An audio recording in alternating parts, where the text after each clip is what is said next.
दोस्तों ऐसा कौन सा काम है जिसको करके आपको बहुत ज्यादा आनंद फील होता है? आप टाइम को भूलकर उसी काम में डूबे रह जाते हैं और आप अपनी सभी समस्याओं को भी भूल जाते हैं। इस प्रकार के अनेक सवालों का जवाब आपको आज के हमारे इस वीडियो में मिलने वाला है। तो चलो दोस्तों वीडियो की शुरुआत करते हैं और आगे बढ़ते हैं। दोस्तों इस वीडियो की आज हम शुरुआत करेंगे जापान के एक आइलैंड जिसका नाम है ओकिनावा, जहाँ पर रहने वाले लोग 100 साल से भी ज्यादा जीते हैं और वहाँ पर रहने वाले 80 से 90 साल के लोग भी अपना काम सुबह जल्दी उठ के खुशी खुशी करते रहते हैं और मरते दम तक भी वे लोग रिटायर होने की नहीं सोचते हैं। यानी कि दुनिया में दोस्तों सबसे लंबी और खुशहाल लाइफ जापान के ओकिनावा आइलैंड के लोगों की ही मानी जाती है, क्योंकि वह लोग अपनी लाइफ जीने के लिए एक फॉर्मूला का यूज करते हैं जिसका नाम है इकिगाई, यानी कि जीने की वजह। दोस्तों जापानी लोगों का मानना है कि आप इस धरती पर किसी न किसी एक खास उद्देश्य के लिए आए हो और वही उद्देश्य ही आपका इकिगाई है। अगर आप अपने उद्देश्य और इकिगाई को छोड़कर और कुछ भी काम करते हो तो आपको उस काम में बिल्कुल भी मजा नहीं आने वाला है। दोस्तों आप हमेशा टेंशन में रहोगे और आपका माइंड हमेशा अपने उस उद्देश्य को ढूंढने में ही लगा रह जाएगा। लेकिन दोस्तों आज के इस वीडियो में आपके लिए हमारे पास एक अच्छी खबर यह है कि आप भी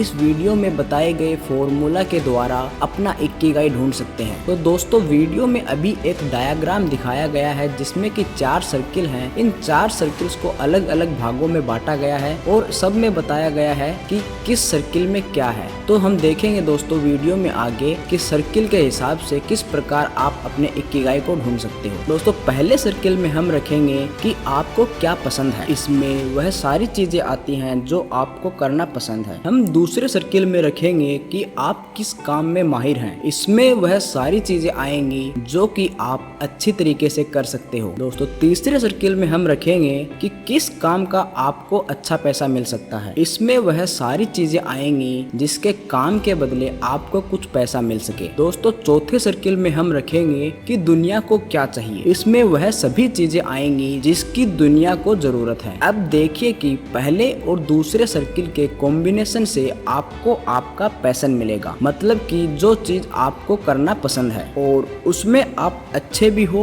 और वह काम आपको करना भी पसंद है। मान लीजिए आपको पढ़ना पसंद है और पढ़ाई में आप अच्छे भी हैं तो पढ़ना आपका पैशन हुआ। फिर दोस्तों दूसरे और तीसरे सर्किल के कॉम्बिनेशन से आपको आपका प्रोफेशन मिलेगा, मतलब कि जिस चीज में आप अच्छे भी हो और वह काम करने में आपको पैसा भी मिले तो वह काम बन जाएगा आपका प्रोफेशन। मान लीजिए आपने अपनी पढ़ाई पूरी कर ली है और अब आप कुछ बच्चों को पढ़ाते हो जिससे कि आपको कुछ पैसे मिलते हैं, तो दोस्तों यह हो गया आपका प्रोफेशन। दोस्तों तीसरे और चौथे सर्किल के कॉम्बिनेशन से आपको आपका वोकेशन मिलेगा, मतलब कि दोस्तों उस चीज के बदले आपको पैसा भी मिले और उस चीज की दुनिया को जरूरत भी हो, तो दोस्तों वह काम होगा आपका वोकेशन। मतलब कि दोस्तों आपने पढ़ाना शुरू किया और आपके आसपास के लोगों को एक टीचर की भी जरूरत है, तो दोस्तों इस प्रकार यह हो गया आपका वोकेशन यानी कि बिजनेस। अब दोस्तों सबसे लास्ट में आपको मिलने जा रहा है आपका मिशन, जिस चीज की दुनिया को जरूरत भी हो और वही काम आपका फेवरेट भी हो, तब दोस्तों वह काम करने का रीजन ही आपका मिशन बन के सामने आएगा।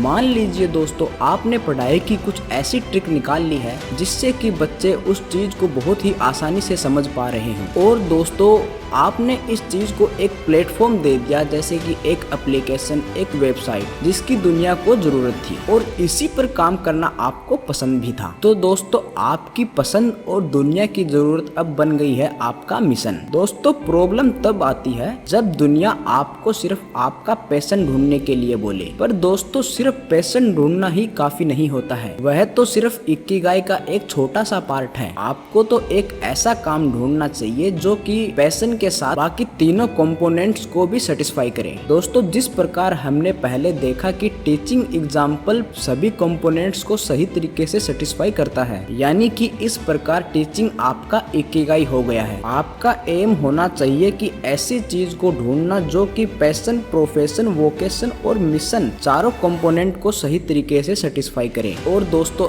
इन्हीं चारों कंपोनेंट के बीच आपको आपका आपका इकिगाई मिलने वाला है। यानी कि वह काम मिलेगा जो कि आपको पसंद भी हो, जिस काम में आप करने में माहिर भी हो, आपको वह काम करने का पैसा भी मिले और उस काम की दोस्तों दुनिया को जरूरत भी हो। जब यह चारों चीजें सेटिस्फाई होंगी दोस्तों, तभी आप एक लंबी वाली सफल जिंदगी जी सकते हो। जब आप अपना इकिगाई ढूंढ लोगे तभी आप एक अच्छे फ्लो में काम कर पाओगे अच्छे तरीके से। फ्लो का मतलब होगा कि दोस्तों उस काम करने में हम आनंदित हो, उत्साहित हो और वह काम हम अपने फुल्ली माइंड से कर रहे हो। हम अपना तन मन सभी चीजें खोकर उस कार्य को करने में एकजुट हो जाएं। मतलब कि दोस्तों जब हम किसी काम को करने के फ्लो की अवस्था में जाते हैं तो हम अपना सभी कार्य छोड़कर उसी काम में अच्छे से खो जाते हैं और हमें कुछ भी याद नहीं रहता है। लेकिन दोस्तों जब हम फ्लो की अवस्था में नहीं होते हैं तो हम काम तो एक करते रहते हैं लेकिन हमारा दिमाग दूसरे ही काम में पड़ा रहता है, हम कुछ और ही सोचते रहते हैं। तो दोस्तों ये था कि हम किस प्रकार हमारे इकिगाई को ढूंढेंगे और किस प्रकार हम अपनी जिंदगी में आगे बढ़ेंगे। तो दोस्तों जिस प्रकार हमने पहले जापान के एक आयरलैंड ओकिनावा की बात की थी, वहीं के लोगों ने इकिगाई के कुछ नियम दिए थे, कुछ रूल्स दिए थे। तो दोस्तों आगे के इस वीडियो में हम उन्हीं रूल्स को डिस्कस करने वाले हैं। तो दोस्तों अगर आप अभी तक इस वीडियो में बने हुए हैं तो प्लीज वीडियो को लाइक कर दीजिए। दोस्तों इकिगाई का पहला रूल है हमेशा काम करते रहिए, कभी भी रिटायरमेंट की मत सोचिए। दोस्तों जापानी लोगों को अपना उद्देश्य इतना प्यारा है कि वहाँ पर रिटायरमेंट नाम की कोई चीज ही नहीं होती है। जो लोग अपना पसंदीदा काम करना छोड़ देते हैं वह अपने जीवन का उद्देश्य खो देते हैं वहाँ पर। इसीलिए आपको जो चीज करना अच्छा लगता है वह करते रहिए और रिटायरमेंट की उम्र के बाद भी कुछ ना कुछ बड़ा काम करते रहिए। दोस्तों इकिगाई का दूसरा रूल कहता है कि किसी भी काम में जल्दबाजी ना करें। सदा भागदौड़ और जल्दबाजी वाला जीवन लंबी आयु के लिए हानिकारक होता है। दोस्तों एक पुरानी कहावत है कि धीमी गति से चलने पर आप हमेशा एक लंबी दूरी तय कर सकते हैं। जब हम बिना वजह की जाने वाली जल्दबाजी को पीछे छोड़ देते हैं तो आने वाला समय जीवन को एक नया अर्थ देता है। दोस्तों इकिगाई का थर्ड रूल कहता है कि हमेशा पेट भरकर न खाएं, कुछ ना कुछ हिस्सा पेट का खाली रखें। अगर आपको लंबी आयु तक जीना है तो हमेशा कम खाएं, कभी भी पेट पूरा भरकर न खाएं। हमेशा 80% तक ही अपने पेट को भरे, बाकी का 20% अपने पेट को खाली रखें। कुछ लोग शायद मेरी इस बात से सहमत नहीं होंगे, लेकिन दोस्तों किसी भी चीज की अति हमेशा खराब ही होती है। कितना खाते हैं इससे ज्यादा महत्वपूर्ण यह है कि आप क्या खाते हैं। इसलिए दोस्तों आप जो भी खाए वह हमेशा पौष्टिक होना चाहिए। बहुत ज्यादा खराब खाना खाने से अच्छा तो दोस्तों यह है कि कम खाना खाएं और पौष्टिक खाना खाएं। कम कैलोरीज लेना लंबे जीवन के लिए बहुत ही इम्पोर्टेंट है। दोस्तों इकिगाई का चौथा रूल यह बताता है कि आपके पास हमेशा अच्छे मित्र और अच्छा परिवार होना चाहिए। ये तो आप मानते ही होंगे कि दोस्तों जैसी अच्छी कोई दवाई नहीं हो। चिंता को भगाने के लिए दोस्तों और परिवार के लोगों के साथ गपशप करें, एक दूसरे से बातचीत करें, सलाह लें, सलाह दें। दोस्तों इकिगाई का पांचवा रूल यह बताता है कि आपको हमेशा यह डिसीजन लेना चाहिए कि मैं अपने अगले जन्मदिन पर ज्यादा तंदुरुस्त दिखूंगा। दोस्तों आपने हमेशा देखा होगा कि जब पानी बहता रहता है तब वह स्वच्छ और निर्मल रहता है, जब वह रुक जाता है तो उसमें गंदगी पनपती ही पनपती है। इसी तरह दोस्तों अगर आपको अपने जीवन को भी तंदुरुस्त बनाना है तो शरीर को सदा कार्यरत रखना पड़ेगा। अगर आप उसको रखोगे तो उसमें दोस्तों जंग आ जाएगा, वह बीमार हो जाएगा और उसकी हालत खराब होनी ही होनी है। दोस्तों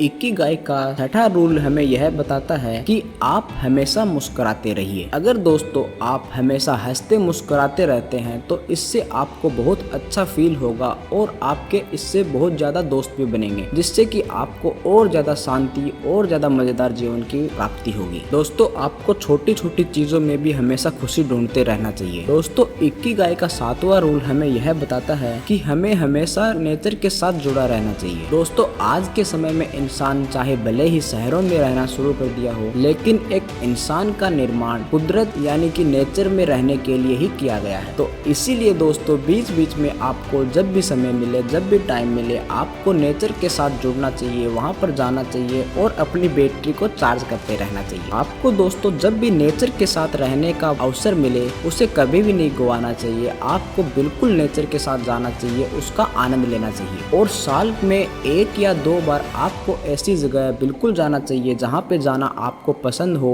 यानी कि आपको वहाँ पे जाके शांति मिले, आनंद मिले। दोस्तों इकिगाई का 8वां रूल हमें यह बताता है कि तो धन्यवाद देना सीखिए। दोस्तों आपके जिन पूर्वजों ने आपको आपको शुद्ध हवा और खाना दिया है उन्हें धन्यवाद दें। आपके परिवार और दोस्तों ने आपको अपने जीवन की जीने की शक्ति और खुशियाँ दी है, उन्हें भी आप दिन में कम से कम एक बार तो धन्यवाद दें। ऐसा करने से दोस्तों आपको पता चलेगा कि आपके जीवन की खुशियों की तिजोरी का खजाना धीरे धीरे बढ़ता ही जा रहा है। दोस्तों इकिगाई का 9वां रूल हमें यह बताता है कि हमेशा वर्तमान में जिए। भूतकाल और भविष्य की कभी भी टेंशन ना लें, कभी भी उसकी चिंता ना करें, क्योंकि दोस्तों भूतकाल में जो हो गया है वह बीत गया है, उसका आप कुछ भी नहीं कर सकते हो। और भविष्य में होगा उसका निर्णय तो आप जो वर्तमान में कर रहे हो हमेशा उसी से ही होगा। तो दोस्तों कहने का सीधा सा मतलब यही है कि भूतकाल को आप बदल नहीं सकते और भविष्य को आप वर्तमान में कार्य किए बिना उसका निर्माण कर नहीं सकते। तो दोस्तों भूतकाल और भविष्य की चिंता छोड़ दीजिए और वर्तमान को अपने मजे से एंजॉय से जिए और उसमें अपना काम करते रहिए। दोस्तों इकिगाई का 10वां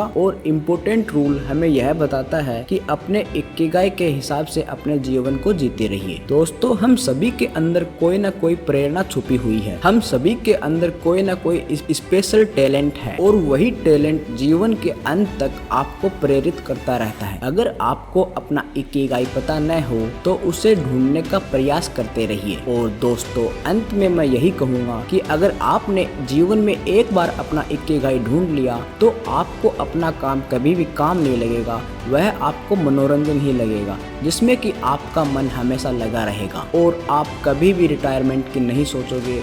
उस काम को छोड़ना आपको बिल्कुल भी पसंद नहीं होगा। तो दोस्तों क्यों ना एक ऐसा जीवन जिया जाए जिसमें काम काम न लगे, काम मनोरंजन लगे, काम बहुत अच्छा लगे। तो दोस्तों आज के वीडियो में बस इतना ही। अगर आपको हमारा यह वीडियो पसंद आया तो प्लीज़ हमारे चैनल को सब्सक्राइब कर दीजिए, वीडियो को लाइक कर दीजिए और यह वीडियो अपने दोस्तों को भी शेयर कर दीजिए। तो दोस्तों आज के लिए बस इतना ही। मिलेंगे फिर किसी नए वीडियो में नए उमंग नए साहस के साथ। जय हिंद।